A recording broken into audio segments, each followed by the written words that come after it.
સમાચાર સુરતમાંથી કે જ્યાં ભાજપના કોર્પોરેટર શરદ પાટીલ વિવાદમાં આવ્યા।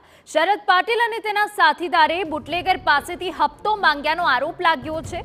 પાંડેસરા વિસ્તારના કોર્પોરેટર છે શરદ પાટીલ કે જેમના ઉપર આરોપ લાગ્યો છે। મહિલા બુટલેગરે કોર્પોરેટર અને યુવક સાથે મારપીટ કરી હોવાની પણ વિગતો સામે આવી છે। કોર્પોરેટરના સાથીદાર વિરુદ્ધ નોંધાયેલા છે અનેક ગંભીર ગુના અને વધુ એક ગુનો દાખલ થયો છે। શરદ પાટીલે હપ્તાના આરોપો ફગાવી દીધા છે। રોડ પર દબાણ હટાવવાનું કહેતા ખોટા આરોપો લગાવ્યા હોવાનું શરદ પાટીલનું નિવેદન સામે આવ્યું છે।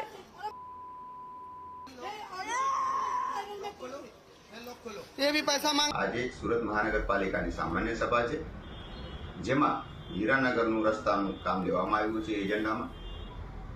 અને હું ગ્રાઉન્ડ પર હતો અને હીરાનગરના જનતા જનાર્દન અને મારા કાર્યકર્તાઓને મળવા ગયો હતો। સ્વાભાવિક છે કાર્યકર્તાઓની અપેક્ષાઓ એક પછી એક કામ કેવા કરે, એટલે એમને બીજું એક કામ કીધું કે સાહેબ આ રસ્તા પર દબાણ કરે છે અને અમને જવા આવવાનો રસ્તો રહેતો નથી। એટલે હું મારા કાર્યકર્તાને મોકલ્યો અને કીધું કે ભાઈ એને જઈને કહે કે રસ્તા પર દબાણ ના કરો, પરંતુ એમને આ ખોટી ઉજાગર કરેલી વાત કરી છે।